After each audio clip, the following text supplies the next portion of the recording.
तो आज हम लोग हुक्स लॉ के बारे में पढ़ेंगे। नहीं क्या था हुक्स लॉ? और चैप्टर कौन पढ़ रहे हैं हम लोग? Mechanical property of solid. Solid की मैकेनिकल प्रॉपर्टी में हम सॉलिड की कौन सी प्रॉपर्टी के डिस्कस कर रहे हैं भाई? Elastic character. कौन सा कैरेक्टर? इलास्टिक कैरेक्टर, यानी इलास्टिसिटी के बारे में पढ़ रहे हैं। और कुछ ऐसा सोच रहे हैं कि अगर कोई सॉलिड है और इस सॉलिड पर अगर हम फोर्स लगाते हैं, इस सॉलिड पर अगर हम फोर्स लगाते हैं, इस सॉलिड के अंदर एक रीस्टोरिंग फोर्स डेवलप होता है। इस फोर्स को हम लोग अप्लाइड फोर्स बोल रहे हैं और इसको हम क्या बोल रहे हैं? रीस्टोरिंग फोर्स बोल रहे हैं। तो इस फोर्स के लगाने के कारण ये जो रीस्टोरिंग फोर्स हो रहा है, एक हम फिजिकल क्वांटिटी डिफाइन किए हैं, दैट इज कॉल्ड क्या? स्ट्रेस। स्ट्रेस हमने बोला है रीस्टोरिंग फोर्स को क्रॉस सेक्शनल एरिया से क्या कर दो? डिफाइन कर दो। ये हमारा ये जो पार्ट है ना, ये जो है, ये हमारा क्रॉस सेक्शनल एरिया है जिस पर ये फोर्स F क्या कर सकते हैं? लगा रहे हैं। इसी के ऊपर एक रीस्टोरिंग फोर्स स्मॉल f कह सकते हो जनरेट हुआ है।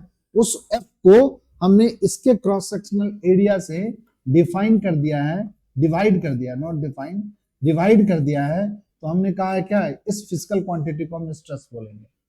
और अगर इसमें कोई डिफॉर्मिटीज आई है, लीनियर डिफॉर्मिटीज आई है, मान लीजिए इसका लेंथ थोड़ा सा इंक्रीज हो गया है, तो इसको हम बोलेंगे स्ट्रेन। कितना लेंथ हो गया? एक हो गया स्ट्रेन। स्ट्रेन को हम क्या लिखते थे? चेंज इन लेंथ बाय में क्या? इनिशियल लेंथ, ऐसा कुछ लिखे थे।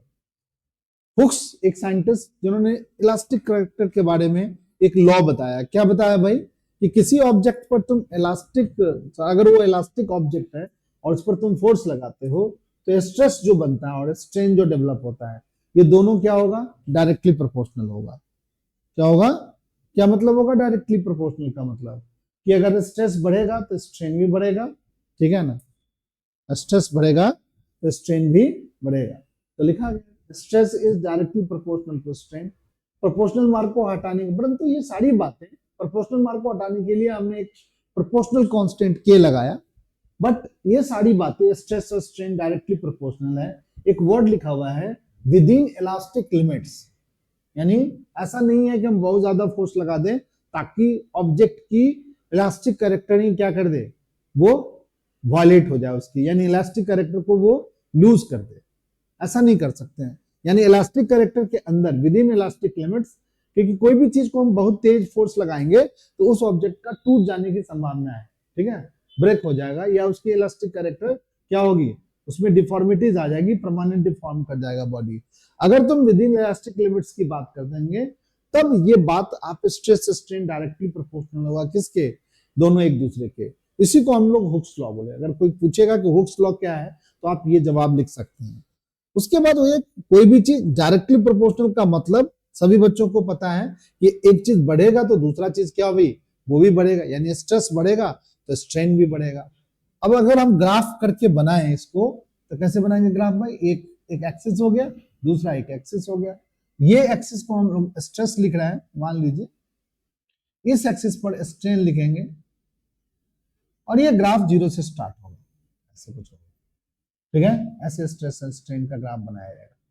अब अगर हम यहां पर एक थीटा की बात करते हैं और इस पर्टिकुलर इस पॉइंट को रीड करने की कोशिश करते हैं, अगर इस पॉइंट को हम रीड करते हैं, इस पॉइंट पर अगर हम देखेंगे तो इस पॉइंट से एक वर्टिकल लाइन खींचते हैं तो ये क्या बताएगा? स्ट्रेस है कि स्ट्रेन है? ये स्ट्रेस है कि स्ट्रेन है? ये हमारा स्ट्रेस है, ये हमारा क्या है? स्ट्रेस है। और ये क्या है बताओ? यहां से यहां तक की जो बातें हैं वो क्या है बताओ? स्ट्रेन है।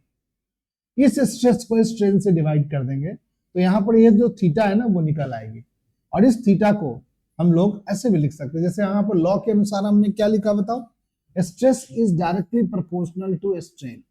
स्ट्रेस डायरेक्टली प्रोपोर्शनल, तो एक प्रोपोर्शनल कांस्टेंट डाल दिया और इसको स्ट्रेन कहा और यहां पर लिख दिया स्ट्रेन। तो तुम देखोगे कि स्ट्रेस को अगर स्ट्रेन से डिवाइड कर दोगे, स्ट्रेस को अगर हम स्ट्रेन से डिवाइड कर देंगे, स्ट्रेन से डिवाइड कर देंगे तो क्या होगा? एक कांस्टेंट के जो है, और इस के को हमने प्रोपोर्शनल कांस्टेंट के साथ साथ एक और नाम लिखा है that is called modulus of क्या? इलास्टिसिटी लिख दीजिए यहाँ पर, modulus of elasticity, modulus of elasticity. अगर किसी ग्राफ के थ्रू मॉडुलस ऑफ इलास्टिसिटी की बात करें तो अगर इस ग्राफ में tan थीटा निकालें तो tan थीटा क्या होगा भाई, tan थीटा के लिए इस ट्रायंगल के अंदर tan थीटा क्या होगा, स्ट्रेस को डिवाइड कर देंगे किससे भाई, स्ट्रेन से, और स्ट्रेस स्ट्रेन से जब डिवाइड होता है इसके रेशियो को क्या बोलते हैं बताओ, इस रेडियस रेशियो को ही मॉडुलस ऑफ इलास्टिसिटी बोला जाता है। ये हम लिख देंगे मॉडुलस ऑफ इलास्टिसिटी, यानी tan थीटा की वैल्यू मॉडुलस ऑफ इलास्टिसिटी की वैल्यू के बराबर होगी। यहाँ पर एक छोटा सा सवाल के थ्रू भी हम समझ सकते हैं, अगर कोई मटेरियल का स्ट्रेस स्ट्रेन ग्राफ दिया हुआ है, एक ए ग्राफ दिया हुआ है और ये बी कोई मटेरियल का ग्राफ दिया हुआ है, ये हमारा स्ट्रेस है और ये हमारे पास क्या है, स्ट्रेन है, पूरा लिख दिया जाए यहाँ पे स्ट्रेस।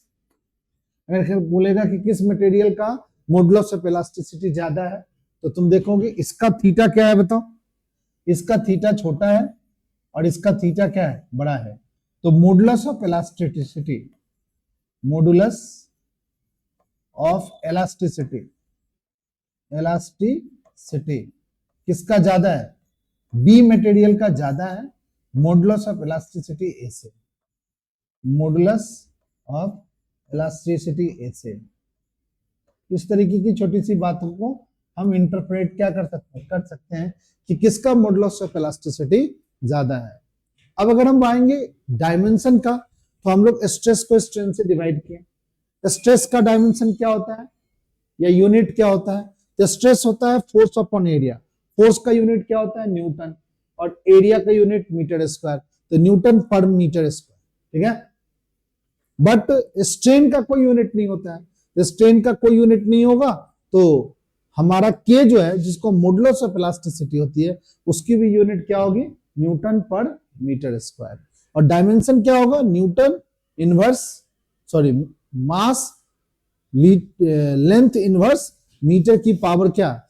अगर हम डायमेंशन निकालें किसका, मॉडुलस ऑफ इलास्टिसिटी का डायमेंशन निकालते हैं, निकालें मॉडुलस ऑफ इलास्टिसिटी, के बराबर क्या पड़े हैं बताओ, modulus of elasticity stress by में क्या पड़े हैं, स्ट्रेन, स्ट्रेस बराबर क्या होता है, रीस्टोरिंग फोर्स अपॉन में एरिया, स्ट्रेन क्या है, चेंज इन कॉन्फ़िगरेशन बाय में इनिशियल कॉन्फ़िगरेशन, इसका कोई डायमेंशन नहीं होता है तो ये वाला डायमेंशन को ही लिखना पड़ेगा। फोर्स क्या है, न्यूटन, फोर्स क्या है, mlt माइनस टू, एरिया क्या है बताओ, लेंथ का स्क्वायर, एक लेंथ से लेंथ काट दो, ml की पावर -1 t की power -2, this is the dimension of क्या, मॉडुलस ऑफ इलास्टिसिटी, ठीक है। इतनी बात हम याद कर सकते हैं कि मॉडुलस ऑफ इलास्टिसिटी का डायमेंशन क्या होता है, यूनिट क्या होती है, और होता क्या है मॉडुलस ऑफ डायमेंशन इलास्टिसिटी। तो मॉडुलस ऑफ इलास्टिसिटी जो होगी वो क्या होगी भाई, स्ट्रेस को डिफाइड कर दोगे किससे, स्ट्रेन से, ठीक है। इतनी बात यंग्स मॉडुलस हुक्स लॉ में हमें याद रखना पड़ेगा। फिर हम लोग एक टॉपिक है, यहां तक हम लोगों ने पढ़ लिया था, ये एक स्ट्रेस स्ट्रेन कर्व है, ठीक है। तो अभी हम लोग स्ट्रेस स्ट्रेन कर्व के बारे में पढ़ेंगे, क्या है, इसको थोड़ा सा लिखेगा सभी बच्चा, इसमें एक टॉपिक है, ये इंपॉर्टेंट टॉपिक है, एग्जाम में भी ये टॉपिक आएगा, ठीक है। क्या है स्ट्रेस स्ट्रेन कर्व, तो पहला ये डायग्राम सभी बच्चे बनाओ, ये डायग्राम बनाओ, उसके बाद ये वाला पार्ट लिखो, दूसरा पार्ट, फिर लिखेंगे ये तीसरा पार्ट, और ये क्या बोलेंगे बताओ, चौथा पार्ट। इन बातों को हम समझेंगे अभी थोड़ी देर में। बनाओ सही बच्चे अपने अपने कॉपी में इस चीज को, स्ट्रेस स्ट्रेन कर्व।